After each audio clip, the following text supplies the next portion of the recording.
Hello everybody, it is Al Knight, it is Brony time, and welcome back to Dual Destinies. Now here we are about to present that final nail of this day in court's coffin. We are about to tear up Blackwell's argument, and all we need is the security camera video, which clearly shows that his oxygen, this reads 50 and not 80%, which means all whole evidence he is basing his entire argument on up to this point is faulty. And how does this evidence present a contradiction? The problem is this part here. Obviously, it's this. Take that! Note the remaining oxygen in Mr. Starbuck's tank as he carries Mr. Tehran. Appears to say 50. Yes, but according to the data, our client's tank had 80% remaining. The oxygen in the tank increased? I see your honor finds it as strange as I do. Strange as I do, strange as I do. It's bad enough that there's a contradiction, but the increase in oxygen is beyond illogical. Oh my, you're absolutely right. What is going on here? I too find it odd that the oxygen remaining has increased. It would be as odd as if my rations were to increase. But what does that prove? It doesn't change the fact that it's the defendant carrying the victim's corpse. Heh, I'm going to bet you don't get more rations because you don't abide by the rules.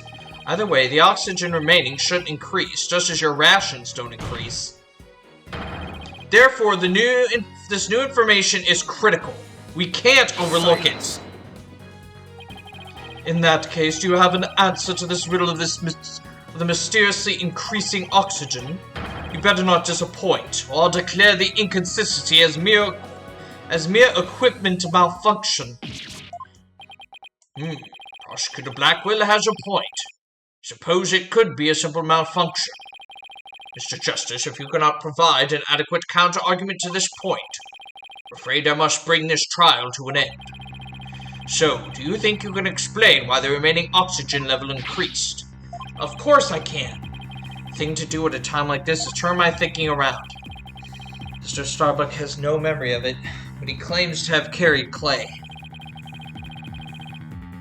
So this man with the 50 on his tank ought to be Mr. Starbuck. But if anything, the display on his oxygen tank should have shown an 80. This is a clear contradiction between the report and the security footage. So what I should be asking is not why did the oxygen level increase, but what had to have happened to make it look like it increased. Am I making some kind of mistake in my base assumptions here? Well, Mr. Justice, we're waiting. Yes, Your Honor, I'm ready to answer. This is why the remaining oxygen appears to have increased.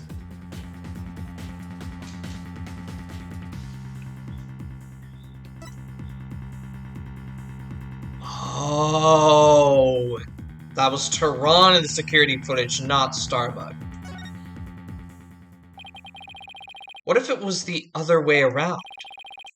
The other way around? Would you care to explain, Mr. Justice? As you can see, Your Honor, both men had their helmets on in this footage. But it turns out this is where our base assumptions went astray. We assumed that it was Mr. Starbuck helping Mr. Tehran, but it was the other way around. It wasn't Mr. Starbuck helping Mr. Tehran at all. It was Mr. Tehran who was helping Mr. Starbuck to the boarding lounge. It was what?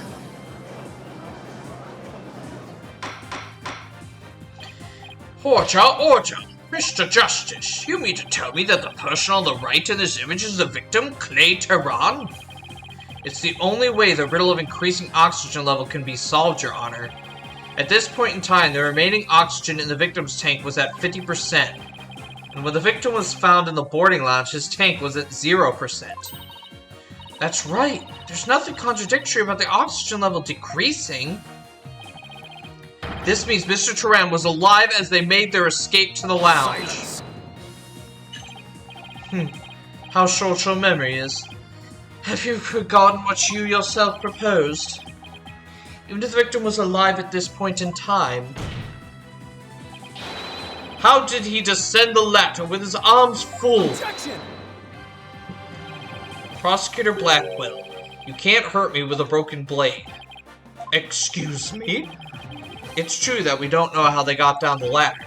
I suppose that matter needs further investigating. But we have proven that Mr. Turan was alive when he reached the boarding lounge. This fact alone shatters your claims, and opens up the possibility that the victim could have been killed by a third party. There were two people who claimed to be the first on the scene. But can we truly trust their statements? Let's see. The two people were Detective Candace Arm and Yuri Cosmos, right? You think that one of them might have given a false statement to the police? Yes, it's certainly possible. We might have to do a little more digging. Seems we'll have to hear the testimony of these first two people on the scene. Score. Come to think of it, Detective Arm should be here in court right now. Bailiff, could you please show Detective Arm to the stand?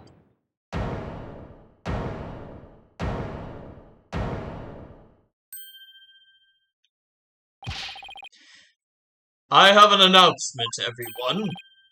What's the meaning of this? We're in the middle of a trial here. Please remain calm and carefully. Someone has reactivated the bomb. The bomb was defused, but it's about to explode. Explode?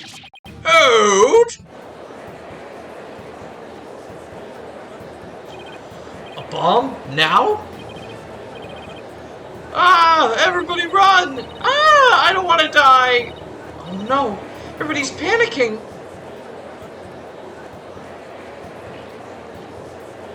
Ah! Silence! Head this chicken with a death wish, the lot of you! Calm yourselves before all else! Come on, Apollo, let's get out of here! But what about Mr. Starbuck's dream?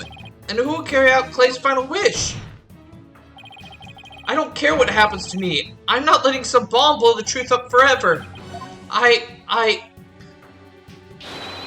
refuse to let things end here. Apollo, this is no time to be so dramatic. If we don't get out of here now, we're gonna die. Come on, this way. Hey, ouch, let me go. Apollo! Juniper, she hasn't evacuated yet? Juniper! Are you alright? Apollo, no! Not that way! Ah! I can't. I'm not good with screams, I'm sorry. I don't really scream that well myself.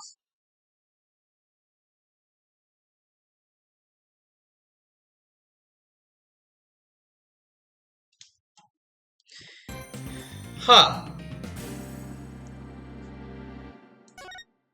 Interesting.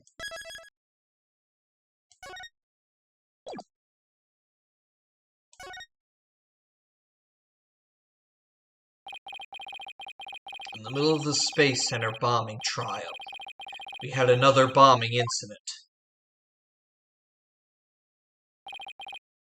This one destroyed courtroom number 4. Furthermore, Apollo suffered massive injuries from being there when the bomb went off.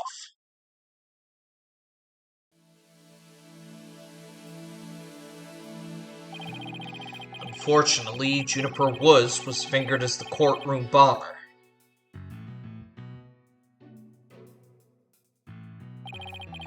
Athena and I knew she had to be innocent, so we took her case on.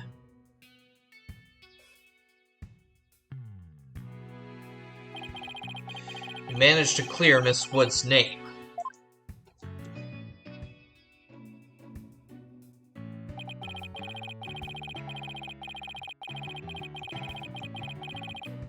But Apollo sustained further injuries when he was attacked by Ted Donate.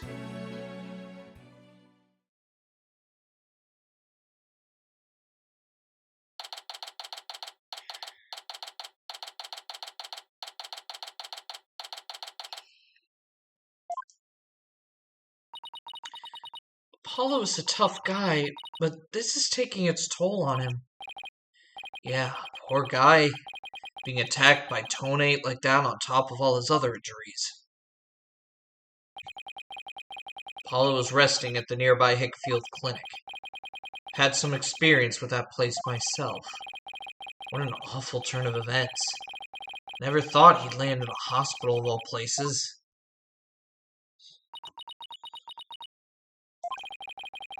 You must miss him too, huh? Now that you don't have anybody to tease? Don't worry, he's young. He'll heal quickly and be back before you know it. It's been a while since I last saw Trilogy look so down. He won the court case, yet nobody feels much like celebrating.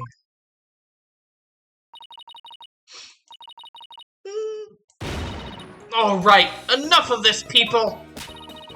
This is no time to be moping around. Now dry those eyes, both of you.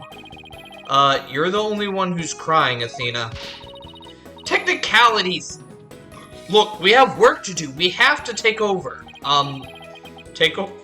Excuse me. Take over what, exactly? Apollo Space Center case, of course. As no verdict's been reached, there's still a chance. I agree with Athena. We should pick up Mr. Starbuck's defense. We have to avenge our fallen comrade. Right, Daddy? Apollo hasn't exactly fallen. He's still alive, you know. Good. Now that's settled, let's get going. Come on, we gotta run. Wait, right now? Better not be running the whole way. There she goes. I better go catch up. Can you take care of the office, Trilogy? Sure thing, Daddy. Let's be careful out there. In the meantime, I'm going to bake some cookies and fill up my magic panties for you. Oh my god, why bring that back up? Trilogy seems to be feeling a little better. Can always count on Athena to perk everybody up with her enthusiasm. How old is Trixie now? She should be 17, right? No, she's still 16. Oh, she's back. Don't mind me, just forgot a few things. Wallet, phone, the documents, my bag. Sounds more like you forgot everything. Can always count on Athena for that, too. Alright, you two. Let's be careful out there.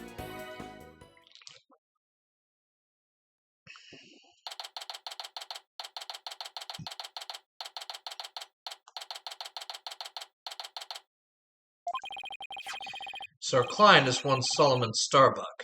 So famous, even I've heard of him. That's right. He's a super famous astronaut who works at the Cosmos Space Center. He was actually up in outer space 7 years ago. Seem to know quite a bit about him. I'm all excited to meet the man. Wow, that was the longest sigh I've ever heard. Apollo told me all about you. You're Phoenix Wright, Apollo's mentor, right? Yes, that's right. Mentor has a nice ring to it. Don't worry about a thing, Mr. Starbuck. Mr. Wright and I have got you covered. And you're the new kid that Apollo told me about. Wait, don't I know you from somewhere? Huh? You mean other than at your trial? I don't think so. I guess so. My mistake. My memory isn't what it used to be. My mind and body I could put. Same goes for my life. I mean, I'm so astronomically unlucky that I had a bomb go off in the middle of my trial. Trying to defend me would be like trying to enter the stratosphere without a spacecraft. Yikes, he's seriously got to stop depressing himself. Cheer up, Mr. Starbuck. Besides, that's the thing you said about the entering the stratosphere. That just means we'd shine like shooting stars, right? Like shooting stars, huh? You know, you're right. Why didn't I think of that? After all, that's what we're all put on this earth to do, right? To shine like stars. Guess I shouldn't mention the fact that shooting stars burn out in a flash. Oh yeah, here we go! 3, 2, 1... To the stratosphere and beyond! Yeah, I feel alive now. You can go ahead and ask me anything you want. Is that really all it takes?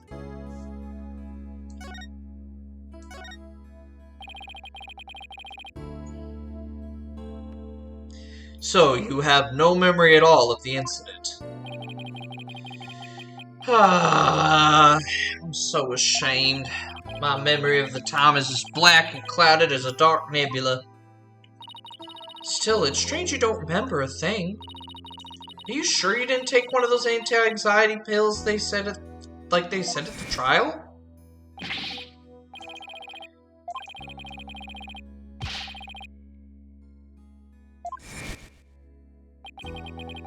It is true I developed a fear of space because of what happened 7 years ago. I was taking medication secretly every now and then when my anxiety got bad. Having a fear of space is not something an astronaut can brag about, you know? Oh, the so-called Hat 1 miracle. That must have been a terrifying experience. But I'm still an astronaut at heart, come what may. I would never take drugs that might impede my performance just before launch. That launch meant everything to me. That's more certain than the theory of relativity. Seems like a completely different person now. This is the face of the astronaut I know. But the tranquilizers were found in your system. Yeah, see, that's the thing. But I don't know why. I'm done for. If you didn't take them, then maybe somebody slipped them to you? Exactly, that's what I thought. It must have been the real culprit. My medication was in my locker. Anybody could have gotten their hands on it. Maybe the real culprit also planted the detonator switch in your pocket. Yeah, that's gotta be it. I've been framed. I'll say, they even managed to plant your prints on the switch before slipping it in. It's a real possibility. Do you remember anything else that might be relevant? Anything at all, no matter how small? Like about the murder weapon, for example. That knife. I think it came from one of the Space Center's utility kits. Utility kits? Yeah, staff who work on machinery a lot are given the special toolkits to use. All the technicians have them, so I doubt you could prove whose knife it is.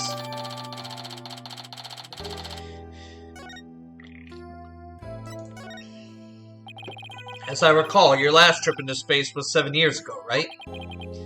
That's right, it was a pretty rough experience. During that mission, we had all kinds of problems with the craft. You did? What kind of problems? Power failure, oxygen leakage, busted radio, cracked windows, loose control column. The heat shield came off as we were entering the atmosphere. I thought I was a goner. But I managed to make it somehow with the popsicles and ice packs from the freezer. No wonder they dubbed it the Hat 1 miracle. It's a miracle you made it back. Space is a boundless place. That's why it continues to capture people's imaginations. But the vastness of space shows us how insignificant we are in the scheme of things. The darkness just goes on and on forever, and ever, and ever, without end. There was nobody else there. Nobody was gonna come save me. I was all alone. All alone. With nothing to listen to but the sound of my own breathing and heartbeat. I kept scrambling to make repairs, but I couldn't keep my hands from shaking.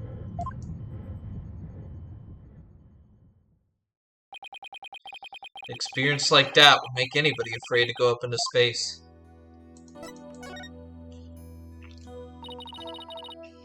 With the experience you had, weren't you dreading this mission? What? No way, of course not.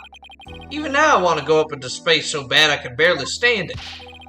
I want to shake off the Earth's gravity, escape velocity, and spin around weightless. But you have to admit it was pretty harrowing. Weren't you even a tiny bit afraid?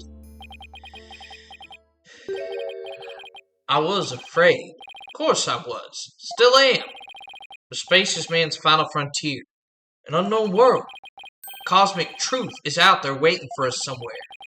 The cosmic truth, huh? Guess there are people looking for the truth in every walk of life. No matter how afraid I am, I'm sure I can manage. If I give in to my fear, I'll never find the truth. As long as I don't give up, I can keep up the fight. One thing's for sure. Mr. Starzuk's passion for space is undeniably the real deal. The victim, Clay Turan.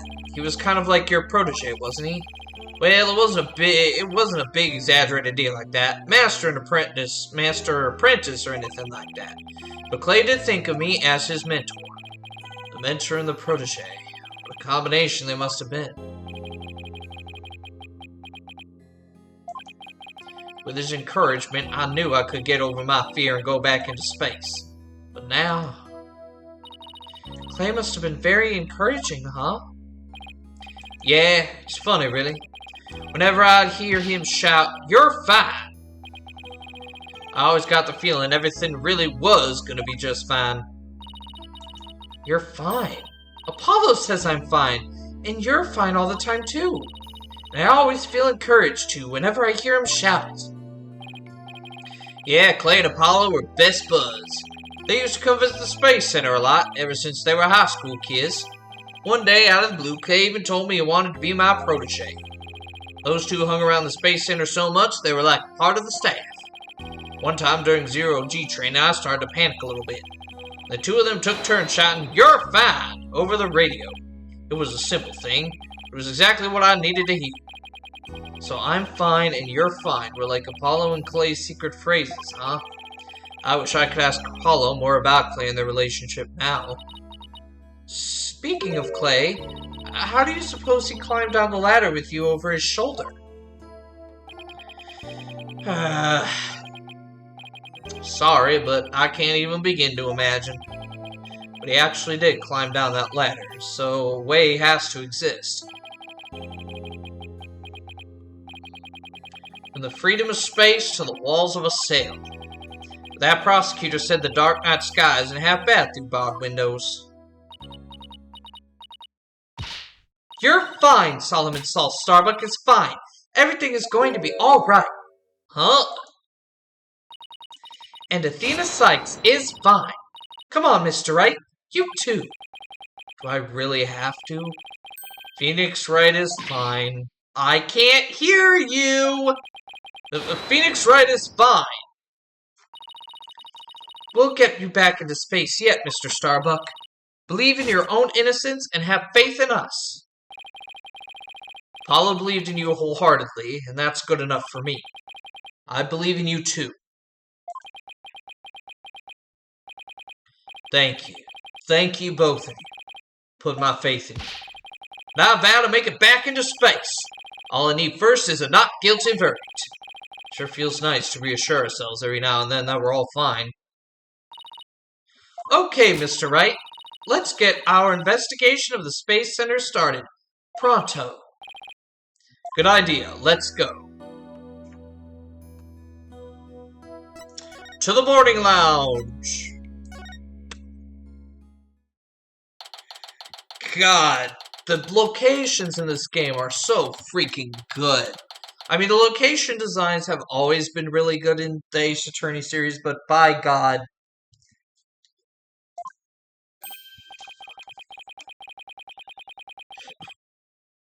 Wow, I was wondering what kind of place this Space Center would be. It almost looks like an amusement park of the future. Yeah, did you know they even let the public see the rockets up close? Oh, so check it out. Look at how brightly the Gyaxa logo shines. In the sunlight above the entranceway, I really dig the stars and rocket motif it's got going. Gyaxa, huh? Isn't that the new name of the Federal Space Research and Development Program? Yeah, but why the strange acronym? I mean, what is GIA supposed to stand for? Galaxy? If that were it, then the whole thing would be something like Galaxy Exploration Agency. Which, if you ask me, I'd have abbreviated to GAXA, or even no, GAXA's better. Obviously, it's a parody of NASA. We are in Japanifornia, so... I guess so. Oh, I know. Maybe the person who came up with that name just really likes the letter Y. This exchange is beginning to feel oddly like deja vu. Anyway, this place is more than just a research facility. It's also a tourist attraction. Tourist attraction, don't make me laugh. It's a monument to the human race. Galactic scooter, full speed ahead.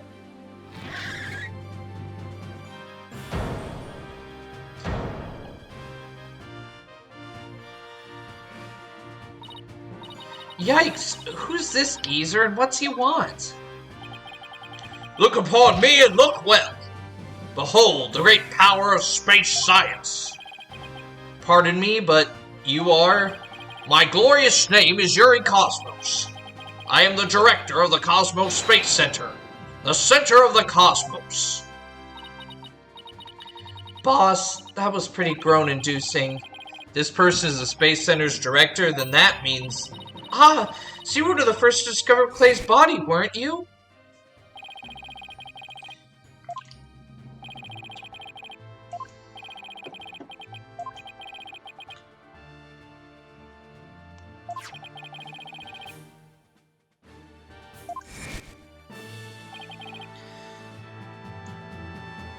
That is correct. I was honored to be the very first man in all of space and time to discover the body. But this talk of the incident, are you by any chance the space police? You can't track the word space onto just any old thing, you know. We're Mr. Starbuck's lawyers. We're here to investigate his case. Oh, and we're Earth lawyers, by the way. Ah, I see. Yes, I've heard about you. In that case, by my esteemed privilege, I grant you permission to investigate. I trust you are appropriately grateful. Now go ahead, have at it. I can already tell he's going to be nothing but trouble.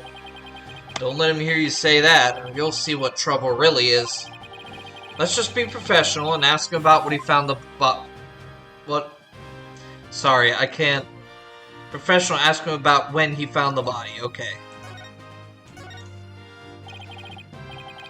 So as director, what do you do here at the Space Center specifically? Defend peace across the galaxy and promote space development in this country. No matter what obstacles stand in our way, we keep going. For the sake of mankind. I believe I used the word specifically in my question.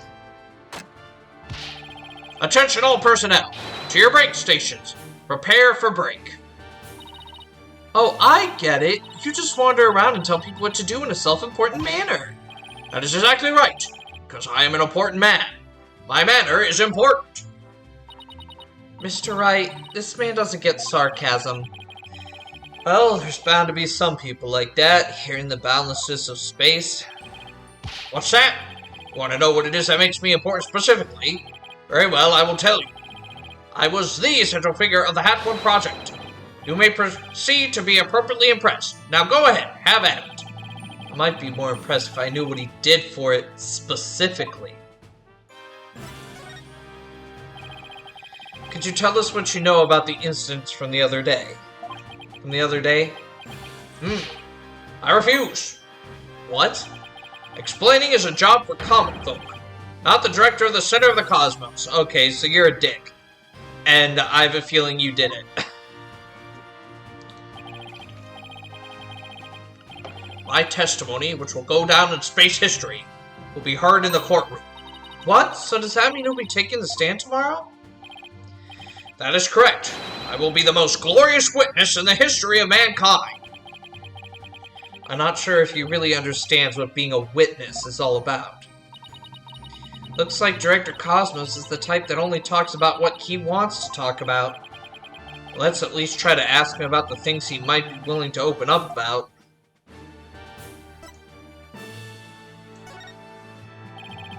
The Hat One was a rocket that was launched into space 7 years ago, correct? Despite numerous problems, it somehow made its way back home. I suppose it is part of my job to educate ignorant young folk like you.